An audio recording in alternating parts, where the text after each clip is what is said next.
একটু জানার জন্য তার কাছে পাঠালেন। তখন তিনি জানালেন যে আমার স্বামী মারা গেছে, আমি এতিম, বাচ্চাগুলো নিয়ে আছি, অনেকদিন কোনো খাবার নেই, ওদেরকে খাওয়াতে পারছিলাম না, ওইখানে দেখছি একটা মরা গরু পড়ে আছে, ওইখান থেকে কাই চাই না বাচ্চাদেরকে খাওয়াচ্ছে। মানে তোরা ভাইয়ের আগে ওয়ালা আদি তাহলে ইসমা আলাই, যদি বাধ্য হয় তাহলে তার কোনো গুণা নেই, তার জীবন বাঁচাতে হচ্ছে। আব্দুল মোবারককে যখন জানানো হলো তখন তিনি ঝরঝর করে কেঁদে দিতেন, আমি হজ করতে চাই, আমার টাকাটা আমি ওদের দিয়েছি, এতিম রেখে দিই। তিনি দিয়ে গেলেন এবং তিনি ফেরত গেলেন। লোকেরা বলেন কি ব্যাপার আমির, আপনি যাবেন না? শেখ আপনি যাবেন না? বলেন আমার একটু কাজ আছে, আমি ফিরে গেলাম। তিনি ফিরে গেলেন। বলা হয় যে ওই সময় যারা হজ করতে গিয়েছিলেন তারা অনেকেই স্বপ্নে দেখলেন যে তোমাদের এবারের হজ আল্লাহ সুবহানাহু ওয়া তাআলা একজন ব্যক্তি আমরা কিভাবে ইবাদতের কারণে, আপনি জানেন ইবাদত কিন্তু আপনাকে পাচ্ছি, তো ইবাদতের কারণে তোমাদের হজ আল্লাহ তাআলা কবুল করেছে একজন ব্যক্তি, তার সম্মান। তিনি হচ্ছেন আব্দুল্লাহ ইবনে মুবারক। অথচ তিনি হজ করতে আসেন, আর তিনি হজ করতে বিগ হার্ট। আল্লাহ লুকস ইন্নাল্লাহ লা ইয়ানজুরু ইলা সুওয়ারিকুম কেমন খরচ হতে ওয়ালা পারে গ্রাম থেকে আসবে তো কুলুবিকুম ওয়া নিয়াতিকুম, তোমাদের নিয়তের দিকে, কলবের দিকে, আমালের দিকে কেমন খরচ হতে পারে। নিয়াতুল মুমিন খায়র। বাংলাদেশে এরকম গল্প ঘটেছে, আমি বাংলাদেশে দেখেছি। এক বাসা এক অফিসের তিনি শেয়ার করেছেন তার সোশ্যাল মিডিয়াতে। তিনি বলছেন যে তিনি হজে যাওয়ার জন্য টাকা জোগাড় করেছেন, অনেক দিন পর্যন্ত জোগাড় করেছেন।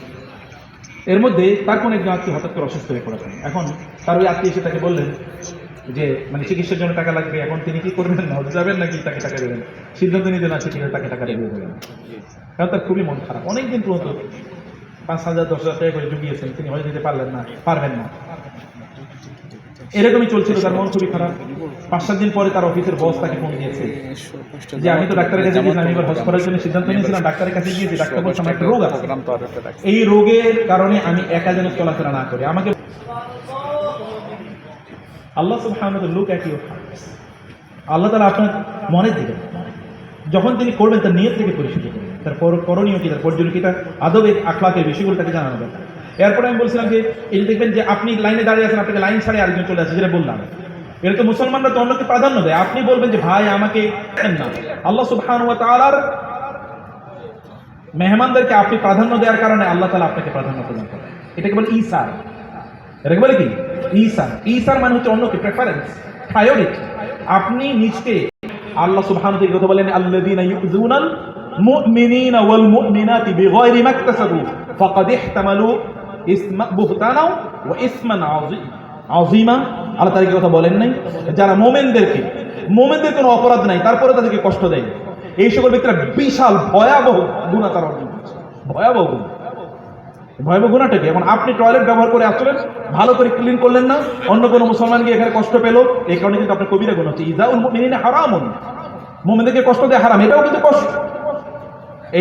তাহলে আপনাকে এটা স্পিরিটটা ডেভেলপ করে সামনে যাওয়া দরকার যে আপনি যখন আসবেন তখন ভালো করে ক্লিন করে নিয়ে আসবেন, পকেট থেকে টিস্যু খুলে ওইখানে যেহেতু ওগুলো হাই কমোডটা মুছে দিয়ে আসেন।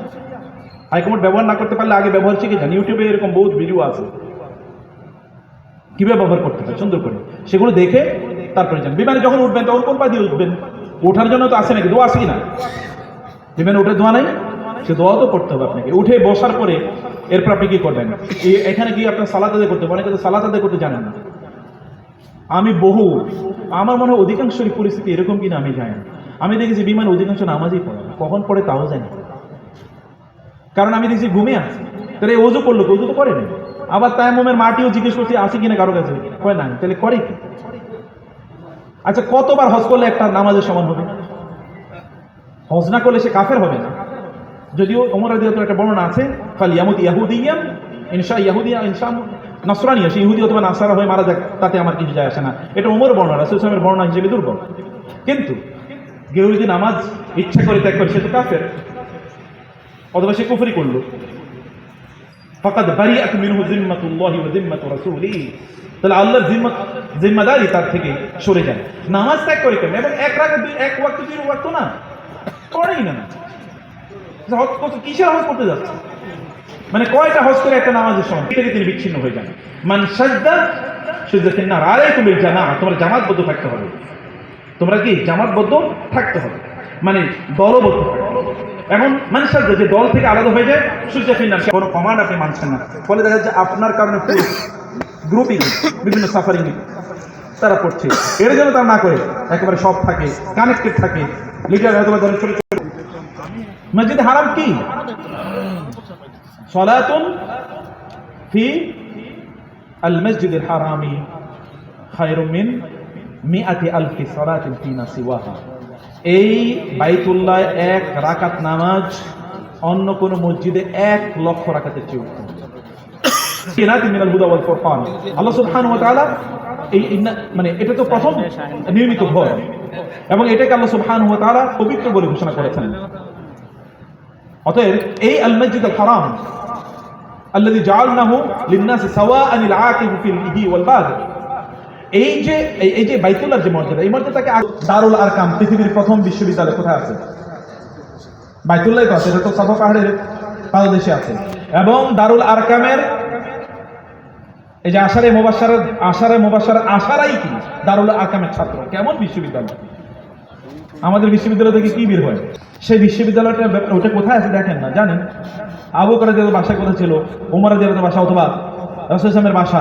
এরকম একটা ম্যাপ আপনার জানা কোনো ফরজ বা ওয়াজিব কোনো কিছু না, কিন্তু এটা আপনাদের একটা ভালোবাসা তৈরি করে, একটা ভালোবাসা তৈরি করে। এরকম একটা ভালোবাসার জায়গা থাকা হতে পারে। অথবা আপনি কমপক্ষে যে কাজগুলো, যে জায়গাগুলোতে আপনার কাজ আছে, এগুলো আপনি জেনে নেন। যেমন মাকামে ইব্রাহিম, এটা ভালো করে জেনে নেন। এটা যদি আমরা না জানি তাহলে সেখানে গিয়ে মাকামে ইব্রাহিম কেন্দ্রিক আমাদের বহু ধরনের বেদাতি কার্যকলাপ ঘটে থাকে। আচ্ছা যাই হোক, এটা জানেন মসজিদ হারামে প্রবেশের নিয়ম কি? বাইতুল্লাহ প্রবেশের কি কোনো নিয়ম নাই? আচ্ছা মসজিদে প্রবেশের নিয়ম কি? ডান পা দিয়ে প্রবেশ করবে, ঢোকার সময় কি বলবে? শুধু কি আল্লাহ তাআলা আবু বকর রহমতে, আর কিছু নাই? আল্লাহুম্মা সাল্লি আলা মুহাম্মদ, আল্লাহুম্মা সাল্লি ওয়া সাল্লিম আলা নাবিকা মুহাম্মদ। তারপর কি? আল্লাহুম্মা গফিরলি যুনুবি ওয়াফতাহলি আবওয়াবা রাহমাতিকা। তাহলে এটা ওদেরকে শেখান। তারা মসজিদে যখন প্রবেশ করে তখন তারা এরকম একটা অনুভূতি নিয়ে প্রবেশ করবে। আউযু বিল্লাহিল আযীম ওয়া বিওয়াজহিল কারীম ওয়া সুলতানিল কাদীম মিনাশ শাইতানির রাজীম, এটা পড়ে তাকে প্রবেশ করতে হবে। বাইতুল্লাহকে যখন দেখবে তখন সে কি করবে? ওমর কি করতেন? দুহাত করে তিনি বলতেন আল্লাহুম্মা আনতাস সালাম ওয়া মিনকাস সালাম তাবারাকতা ইয়া যাল জালাল। বাইতুল্লাহকে দেখে এটা সহিহ বর্ণনা, ওমর রাদিয়াল্লাহু তাআলা আবেদন, মানে তার এটা পার্সোনাল দোয়া। এটা রাসূলুল্লাহ থেকে প্রমাণিত না, কিন্তু ওমর থেকে প্রমাণিত যেত আলাইকুম বিসুন্নতি ওয়া সুন্নাতিল খুলাফার রাশিদিন। তিনি ছবি তোলা ব্যস্ত। কেন ছবি তোলা বলছে? কারণ সে জানে না সে করছে কি, সে তো বুঝে না। আবার অনেক লোক তার স্ত্রীকে এরকম, আমরা যেরকম দেখেছি মাঝে মাঝে চোখে পড়ে আর কি, আনফর্চুনেটলি। তো যে তিনি ভিডিও কল করছেন, তার স্ত্রী ওইখানে হাফ উলঙ্গ অবস্থায় আছে, তিনি ওইখানে কথাবার্তা বলতে তারপরে তিনি বুঝেন না যে তাওয়াফের ফজিলত। আল্লাহ তাআলা বলছেন লিত-তাওয়াফিনা, তাওয়াফ 1 নম্বর কাজ। এই কারণে বাইতুল্লাহ ঢোকার পরে প্রথম কাজ কি? নাকি 2 রাকাত নামাজ? মসজিদে ঢোকার পরে 2 রাকাত নামাজ আগে পড়া লাগে না? কিন্তু বাইতুল্লাহ ঢোকার পরে প্রথমে কি? তাওয়াফ। ওইখানে কোনো তাহিয়াতুল মসজিদ না, নামাজ না, আগে তাওয়াফ। হাজি বা উমরাকারীর জন্য 1 নম্বর তার কাজ। যখন তিনি হজ বা উমরা করতে যান, এমনি নামাজের সময় গেলে সেটা ডিফারেন্ট। তাহলে আপনার 1 নম্বর কাজ হচ্ছে আপনার তাওয়াফ করা, এত গুরুত্বপূর্ণ।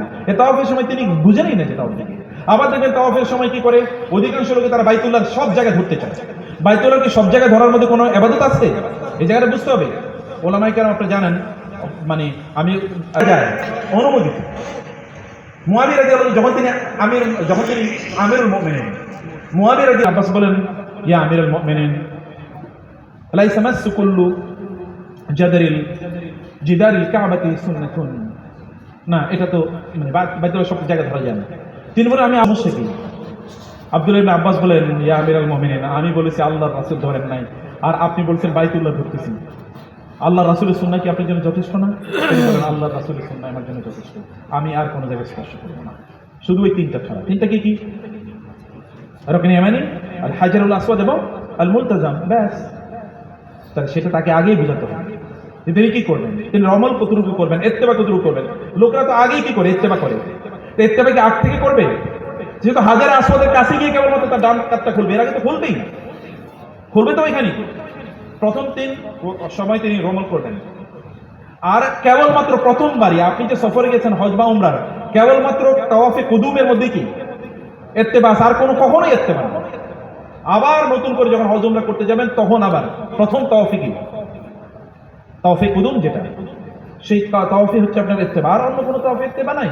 তাহলে ইত্তেবা তিনি সবসময় ইত্তেবা করতেছে, এবং তাওয়াফ শেষ ইত্তেবা শেষ, সপ্তম তাওয়াফ শেষ ইত্তেবা শেষ, আবার তার কাজের উপর কাপড় উঠে যাবে। এটা যদি না বলি তাহলে তো লোকেরা এই কাজই করে বেড়াচ্ছে, মানে এই জায়গাগুলোতে তাদের ভুল হচ্ছে। তারা কোন জায়গায় কি করবেন, যেমন বাংলা অথবা আরবি অনেক কিতাব নিয়ে যাচ্ছে, বই দেখে যদি সে দোয়া পড়তেছে, সে তো আরবি বুঝে না এবং আরবি শুদ্ধ করে উচ্চারণ করতে পারে না, এই কারণে সে এমন দোয়া পড়তেছে যে দোয়াগুলো বদদোয়া হয়ে তার জন্য হচ্ছে। কেন, তার কি বাংলায় দোয়া নাই? সে করুক না, তার নিজের মতো করে দোয়া করুক, অথবা কিছু দোয়া শিখুক না, দোয়া মুখস্থ করুক। এই যে 3-4 মাস করবে কি, অথবা ওইখানে কি করবে কি, বারবার শুনুক, দোয়া মুখস্থ করুক, এই এজেন্ডা তার মধ্যে দিয়ে দেয়া লাগে। আদারওয়াইজ সে বাংলায় দোয়া করুক, অথবা কোরআন তেলাওয়াত করুক, অথবা সে কেবলমাত্র দরুদ পড়ুক, কোনো সমস্যা নেই, অথবা কেবল আস্তাগফিরুল্লাহ পড়ুক, কোনো সমস্যা নেই।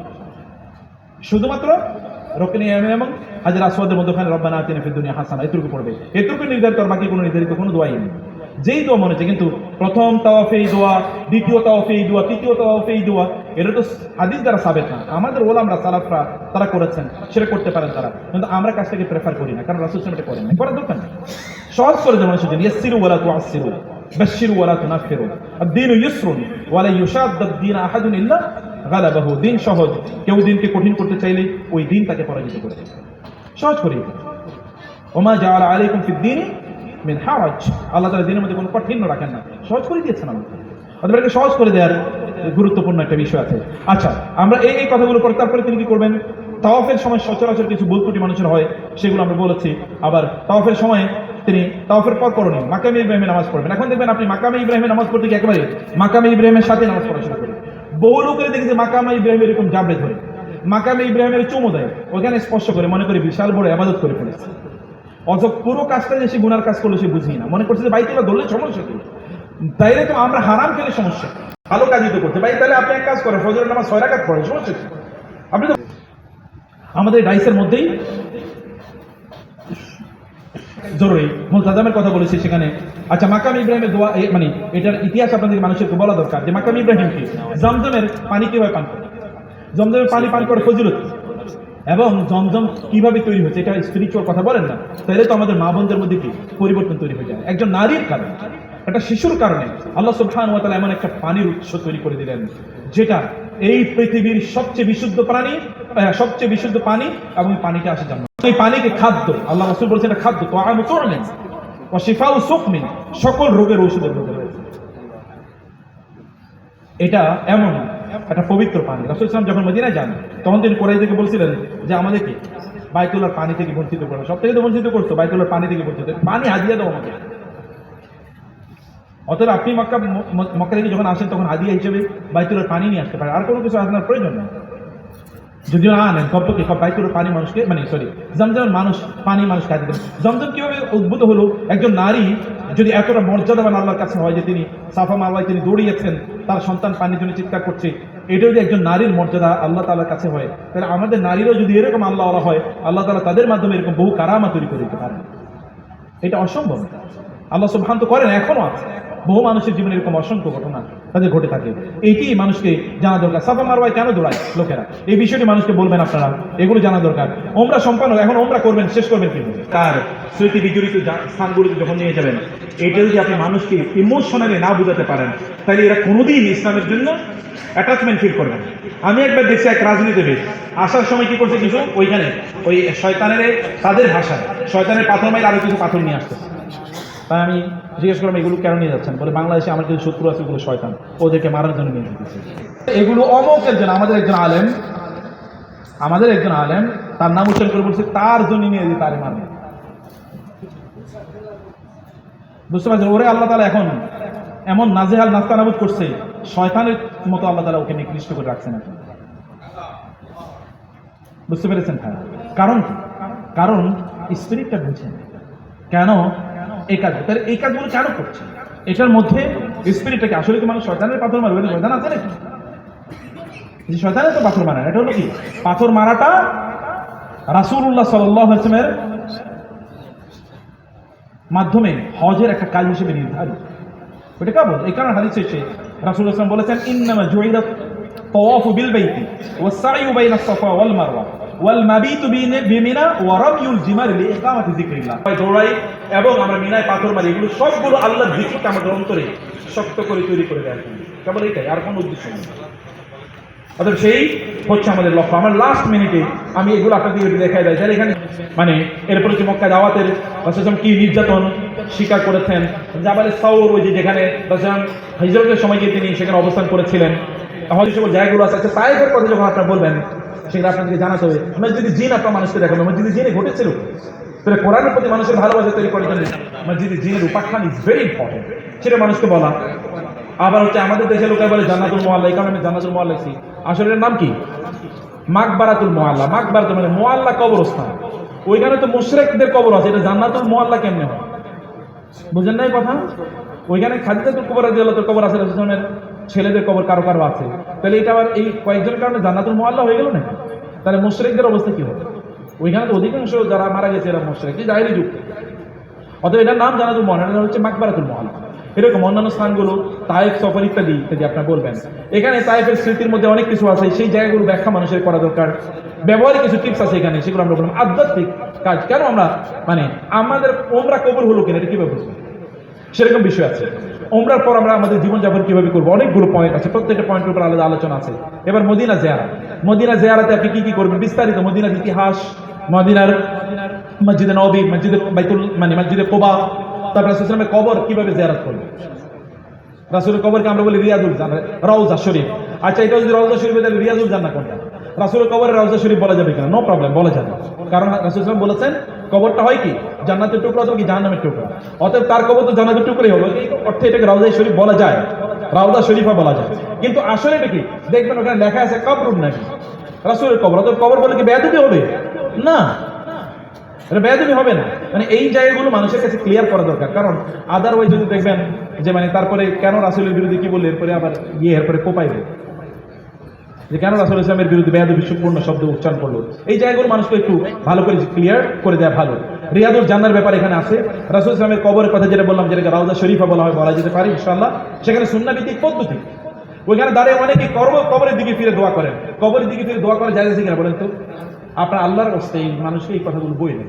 এটা কোনো মানে মাযহাবের ইস্যু না এবং কোনো তরিকার ইস্যু না, এটা সুন্নাহ। কবরের দিকে দাঁড়িয়ে দোয়া করা যায় না। দোয়া করতে কোন দিকে? কিবলার দিকে ফিরে দোয়া করতে। কবরের দিকে দাঁড়িয়ে সালাম দেবেন কেন? এর বাইরে আর কোনো কিছু না। অনেকে যাওয়ার সময় এরকম ভাবে কবরে কিভাবে যাওয়া যায় আছে না, এটা নামাজের পদ্ধতি। কবরে আপনি এভাবে যান, এভাবে সাহাবায়ে কেরামের চেয়ে তো আপনি আল্লাহ রাসূলকে বেশি ভালোবাসতে পারবেন না, কোনো ভাবেই সম্ভব। তাহলে সেই জায়গাগুলো এখানে, এরপর আপনি উহুদ পাহাড়ে যাবেন, খন্দক, এই যত যুদ্ধ আছে মানুষকে প্রেক্ষাপটগুলো আপনারাও পড়েন যে প্রেক্ষাপটগুলো কি ছিল এই জায়গাগুলো। এরপরে হজের ব্যবস্থাপনা নিয়ে বিস্তারিত এখানে আলোচনা আছে, কোথায় কি হবে। আচ্ছা, জাযাকাল্লাহ খায়র। এই হচ্ছে, এটা আমরা দিয়েই যাবো ইনশাআল্লাহ বকশি ভাই। কিন্তু এইটার উপর প্রত্যেকটার উপর এক একটা জিনিসের উপর আলাদা আলাদা মডিউল আকারে এইগুলোকে লেকচার আকারে ইনশাআল্লাহ। তো বারাকাল্লাহু ফিকুম। আল্লাহ